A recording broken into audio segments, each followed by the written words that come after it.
그런데 이제 사전에 이제부터 이제 그 김태형 기자님이 보도했던 내용을 좀 집중적으로 좀 살펴보려고 하는데요. 네네. 사전에 김만배 쪽에서 그 연희동 그 부친의 집을 어, 이게 이 집이 연희동 이 자택이 윤석열 후보 아버지의 집이다. 윤석열 대통령 부친의 집이다라는 걸 미리 알고 매입했다. 이런 게 이제 그 김만배 씨 가족과 가까운 지인을 통해서 나왔죠.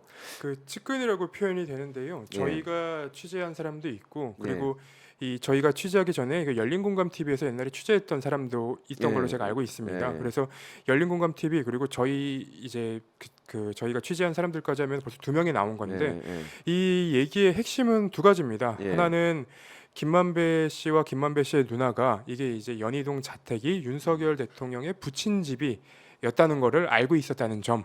그리고 다른 하나는 이 이제 김만배 씨와 김만배 씨의 누나를 모두 알고 있는 그 측근이기 때문에 이 두 사람이 협의를 했다라는 점. 그러니까 알고 샀다, 알고 협의하고 샀다라는 점이 지금 이제 저희 보도로 나온 겁니다. 음.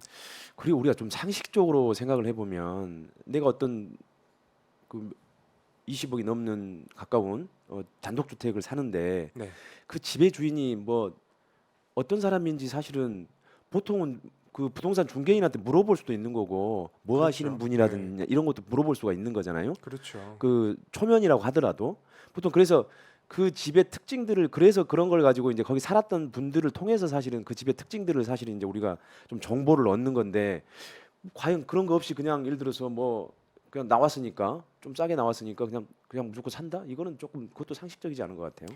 그 시기에 나왔던 보도들을 좀 살펴보면요.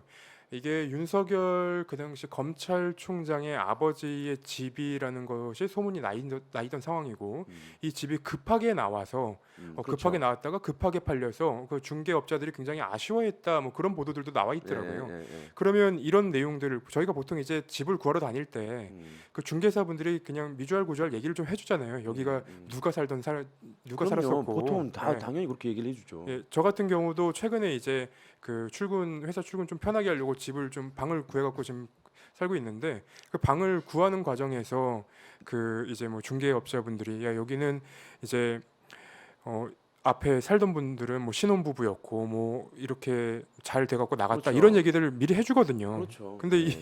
이런 내용들을 전혀 몰랐고 아예 그냥 얘기도 안 했다는 건 이해가 되지 않죠, 아니 사실. 그리고 부동산 거기 중개인이 그리고 왜냐하면 74년부터 살았단 말이에요. 네, 거의 뭐 한 40년 훨씬 넘게 사셨죠. 그렇죠. 그럼 부동산 중개인이 거기가 윤기중이라고 하는 연대 교수 이 네, 정도면 사회적으로 지위가 높잖아요. 예. 그렇죠.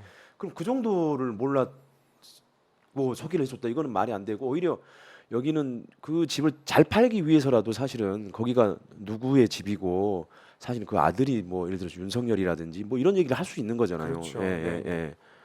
그 중개업자분들은 굉장히 이제 정보에 밝잖아요. 그렇죠. 예, 요거를 뭐 당연히 중개업자들 분들 중에도 얘기를 안 하시는 분들도 저는 있을 거라고 생각은 하지만 그래도 이 집이 그 40년 이상 살았던 그 집에 대해서 정보를 아무것도 안 준다는 거는 글쎄요 제가 만약에 그 집을 구하러 다녔다면은 여기는 어떤 분이 사셨던 곳인가요?라고 정도는 음, 물어봤을 것 같습니다. 당연히 물어보죠. 예, 예. 그리고 저는 그 윤기중 교수가 윤석열 대통령 부친이 뭐 고관절을 다쳐가지고 뭐 그 단독주택 불편해서 네, 아파트로 옮겨야 돼서 급하게 팔았다. 그래서 좀 싸게 나왔다 실거래보다 가격보다 이렇게 하는데 사실 오히려 그 뭐 얼마나 계단을 올라가야 되는지는 모르겠지만 제가 봐서는 오히려 단독주택이 나이 드신 분들한테는 오히려 좀 나을 수도 있고 그런 거 아닌가요? 예? 그렇습니다. 그리고 이게 본인의 집이니까 그 집에 좀 편히 그러니까 관절이 아픈 상태에서 좀 편의 시설을 설치할 수 있는 것도 아닌가라는 생각도 좀 들고요. 음, 근데 그 내용에 대해서는 일단은 뭐 아파트를 구한 것도 사실이고 이 집을 내놨던 것도 사실이니까 뭐 거기에 대해 왜 집을 내놨고 이 집에서 나와야 됐는지는 뭐 윤석열 대통령과 그 윤석열 대통령의 가족들만 알지 않을까. 음. 예.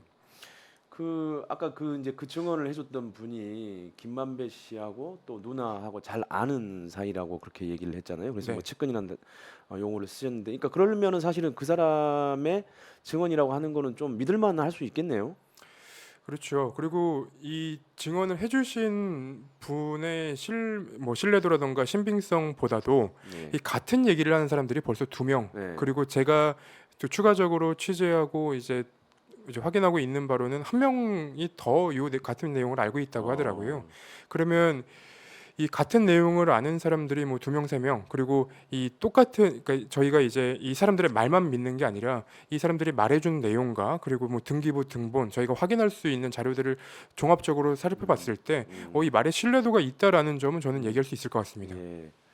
그 이제 그러니까 이제 김태형 기자가 보도한 내용은 김만배 씨하고 누나가 사전에 윤석열 부친의 집이라는 사실을 알고 사들였다는 거잖아요. 네, 그러면은 그 누나하고 김만배 씨가 사전에 이제 협의를 했다는 의혹이 있는 거고요. 네, 그리고 잔금을 모두 치르고 나서 김만배 씨가 누나한테 20억 원에 가까운 돈을 사실 줬잖아요, 이게. 그렇습니다. 예. 이거는 사실상 그러면은 그 매입 자금은 김만배가 줬다, 김만배 씨가 줬다 이렇게 보는 게 합리적일 수 있겠네요. 그렇습니다. 보통 이제 집을 구매할 때 이제 그 집에 대한 그 19억 어너치의 그 집 비용뿐만 아니라 저희가 이 등록을 해야 되잖아요. 그렇죠. 그 예, 취등록세까지 포함을 하면은 그러면 거의 20억 가까이가 될 그렇죠. 텐데 예. 그럼 20억 가까이 줬다라는 것은 취등록세나 이런 다른 기타 세금까지도 김만배 씨가 낸 거 아니냐라는 네. 생각을 할 수 있는 거죠. 예. 그러면 혹시 김만배 씨가 뭐 그러니까 누나에게 약 20억 원에 가까운 돈을 줬다라고 하는 뭐 예를 들어서 뭐 증거나 이런 게 있을 수가 있을까요? 일단은 검찰에서 몰수 보전을 한 거고요. 그리고 예. 추가로 뭐 최근에 이제 재산 은닉이라던가 뭐 그런 추가 기소가 있었던 걸로 측근들에 대한 추가 기소도 있었던 걸로 제가 알고 있는데 음, 그런 내용들을 종합적으로 살펴본다면 음, 검찰에서는 김만배 씨 그리고 김만배 씨의 누나 그리고 이 주변 측근들에 대한 계좌를 다 들여다봤을 거고요. 그리고 계좌를 들여다보는 과정에서 의심할 수 있는 정황들이 나오니까 몰수 보전도 하고 그런 것 아닌가. 그러면 당연히 검찰에서는 이런 자료들 증거들을 갖고 있다고 보는 게 저는 합리적이라고 생각합니다. 예. 그 몰수 보조는 조금 이따가 저희가 한번 더 얘기를 나누도록 하겠습니다. 네. 제가 알고 있기로는 검찰 수사 기록에도 김만배 씨가 윤석열 대통령의 부친 집값만큼 누나에게 돈을 줬다라는 내용이 나와 있는 걸로 알고 있어요. 네네. 예, 그 아까 이제 제가 얘기했던 내용과 그 이제 녹취록과도 좀 그렇죠. 일맥한 내용인데요. 예, 이제 그런 겁니다. 그 정영학 씨 녹취록에 이런 내용들이 나오는데 누님을 이 회사에 취직을 시키셔도 되지 않냐. 그래서 월급으로 연봉 1억씩 드리고 뭐 1억 원이나 2억 원을 주겠다라는 내용들이 있고 그리고 김만배 씨가 이제 현찰로 바꿔갖고 누나한테 줘야겠다 돈을 뭐 이런 얘기들도 들어가 있습니다. 그러니까 이제 그거하고 그다음에 제가 알고 있는 그 검찰 수사 기록에 나온 내용, 그러니까는 이제 그런 그 집값만큼 누나한테 돈을 줬다라고 하는 거. 그러면은 충분히 그 윤석열 부친 집의 실제 매입자가 김만배 씨 누나가 아니고 그분은 그냥 대리인에 네. 불과하고 실제로는 대장동 의혹의 핵심 인물인 김만배 씨라고 볼 수 있는 거잖아요. 그렇죠. 예. 김만배 씨 본인이 사면 이제 뭐 등기부 등본 상으로 본다던가 여러 자료들로 확인될 수 있으니까 사실 김만배 씨가 누나를 이제 앞세운 것 아닌가라는 저는 의심을 하고 있는데 김만배 씨 누나가 이 대출을 받고 그 대출 받은 돈으로 이제 잔금을 치른 지 얼마 안 돼서 이제 김만배 씨가 이 돈을 다 보전을 해줬다면 그러면 이제 세금을 내야 될 돈까지 다 보전을 해줬다면 그건 김만배 씨가 샀다고 보는 게 저는 합리적이지 않을까라는 생각합니다. 그리고 뭐 아까도 이제 저희가 얘기를 좀 했습니다만은 뭐 예를 들어서 집을 사서 또 반려견도 키워야 된다고 하니 그러면 최대한 빨리 뭐 이사를 했다든지 네. 실제 거주를 한다든지 뭐 그랬다고 한다면 조금 더 의혹이 줄어들 수는 있어요. 근데 그렇죠. 전혀 그러지도 네. 않았고 지금 그때 살았던 게 그 김만배 씨 장조카가 이제 누나가 아니라 장조카가 거기 이제 거주를 했다는 거잖아요. 네네. 그러니까 이런 정황을 봐도 이거는 어떤 거주 목적으로 산 게 아니다라고 하는 반증이라고 보거든요. 그렇죠. 예. 이게 투자의 목적이라고 이제 하기도 좀 뭐한 게 이 투자의 목적이라면은 굉장히 좀 많이 뛰거나 그래야 되는데 그 지금 팔지도 않고 있지 그렇죠. 않습니까? 예, 예. 계속 갖고 있다라는 것은 투자의 목적도 아니었다는 건데 그러면 이 집을 왜 샀냐?